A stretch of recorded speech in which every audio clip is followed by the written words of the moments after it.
Yo les traders, alors aujourd'hui nous allons analyser une société qui s'appelle DNO et avant tout on va un petit peu regarder ce qui s'est passé sur les marchés.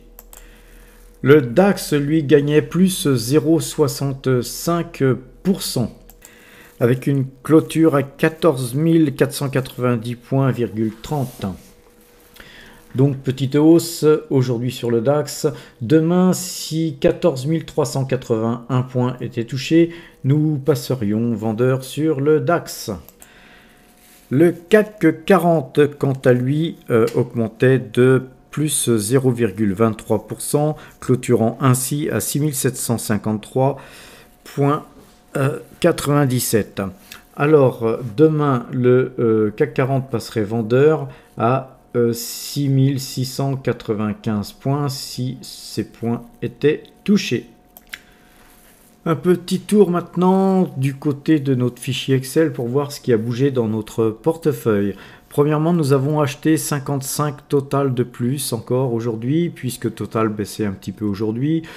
Donc Total représente d'ores et déjà plus de 57% en termes d'allocation d'actifs concernant notre portefeuille.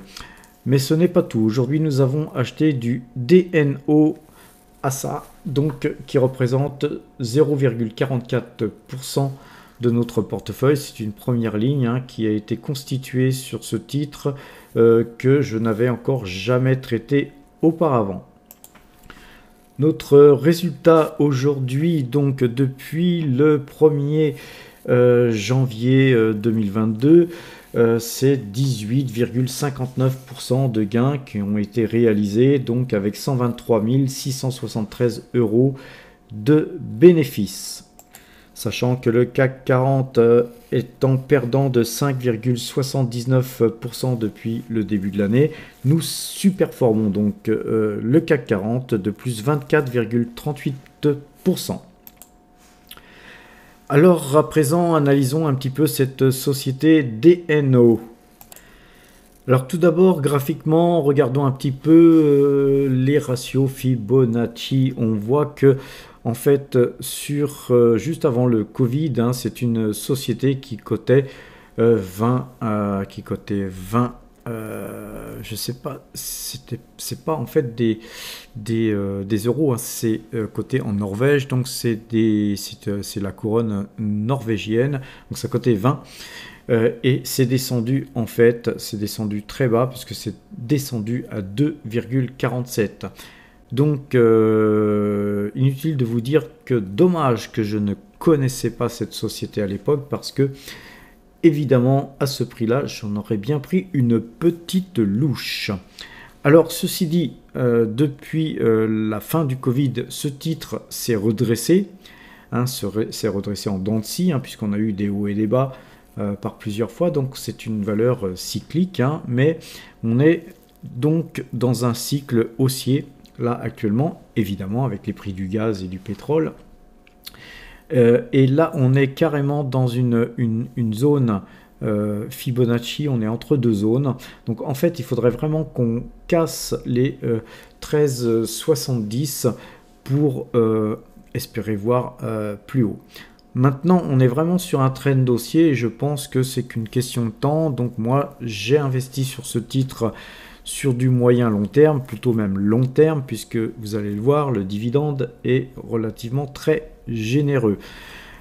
Je pense qu'on peut aisément espérer retourner au moins sur les plus hauts. Donc si on retournait sur du 20 alors qu'on est à 12, c'est environ 60% qu'on peut espérer tirer sur ce titre. Donc je pense qu'on peut tenter ce petit trade en achetant sur les 12,57 et se retrouver sur les un peu plus de 20.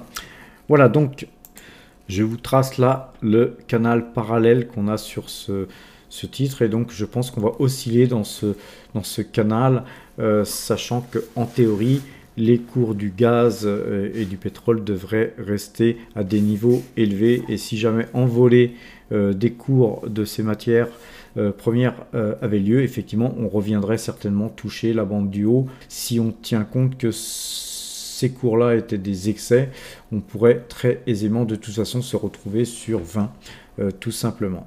Sur la moyenne 2 jours, 12 jours, une moyenne que j'affectionne particulièrement, on peut voir là qu'en fait on est en train de croiser et donc ça m'a l'air d'être un bon signal acheteur, sachant que le Directional Index mouvement lui est déjà acheteur depuis déjà quelques jours. Donc c'est un ami qui m'a parlé de cette société il y a peu de temps et effectivement après analyse de cette société, je le suis complètement sur le fait que cette société ne manque pas d'atouts. C'est une valeur qui vend du pétrole tout simplement avec 92,2% de leur chiffre d'affaires qui est issu de la vente de produits pétroliers. La vente de gaz représente 4,5% et la vente de gaz naturel liquéfié 2,4%. D'autres produits seraient 1% de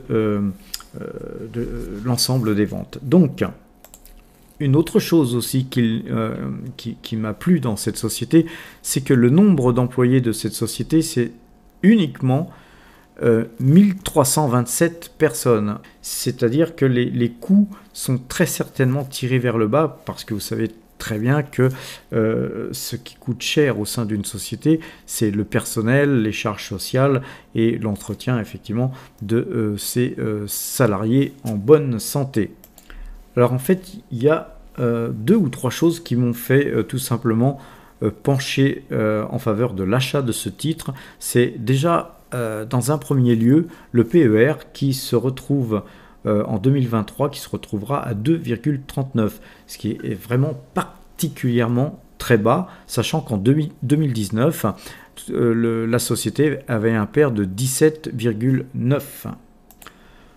Le rendement est exceptionnel. Le rendement, lui, c'est 7,92% qui est prévu pour 2023, alors qu'en 2022, on avait 5,92%, ce qui était déjà pas si mal, mais quand on extrapole un peu plus loin, on voit des prévisions de 11,10% en 2024, donc moi, ça, par contre, ça me plaît vraiment beaucoup.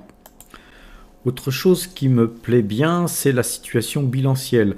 On s'aperçoit qu'en 2022, on a une trésorerie nette positive. On n'aura plus de dettes en 2022, 2023 et 2024. Donc ça, c'est extrêmement encourageant puisque ça permet de penser tout simplement que la société a tout à fait la capacité de continuer à payer son dividende. Et la cerise sur le gâteau, c'est un ROE. Alors le ROE, c'est le revenu net divisé par les capitaux propres. En général, moi j'aime bien avoir quelque chose au-dessus de 15, si possible. Quand on a 20, c'est magnifique. Mais là, on a carrément 30,8 en 2023 de prévisionnel. Et donc ça, c'est quelque chose de vraiment sympathique. Le ROA, lui, est un peu moins bon, mais somme toute relativement acceptable. Vu que c'est une société que je n'ai pas l'habitude d'analyser, une société que je ne connaissais pas, je suis allé voir un petit peu le consensus. Alors en fait, le consensus, l'objectif est plutôt en cours moyen, plutôt situé à 18,50. Et donc là, on a plutôt un achat fort quand on regarde le consensus sur Zone Bourse. C'est encourageant aussi de voir que moi et mon ami ne sommes pas les seuls à penser que cette société dispose de beaucoup d'atouts. J'ai été aussi bien sûr voir qui étaient les actionnaires de cette société. Et donc il y a pas mal de sociétés que je ne connais pas puisque c'est en Norvège, donc on a beaucoup d'actionnaires norvégiens, je présume. Mais surtout, je vois qu'on a Vanguard Group et qu'on a BlackRock qui sont de la partie, et donc ça c'est très très rassurant, et donc c'est un point encore positif supplémentaire. Donc voilà les amis, juste un petit aparté sur justement la couronne norvégienne. La couronne norvégienne, hein, regardez les cours avant d'acheter le titre, hein, puisque c'est pas coté en euros, c'est 0,098. Donc une couronne norvégienne vaut environ 10 centimes en fait, hein. Donc faites attention quand vous en achetez, achetez-en suffisamment, hein, suivant le courtier que vous avez. Il y a certains courtiers qui peuvent vous assassiner, hein, si vous avez un ordre de peu de valeur, si vous avez des coûts fixes.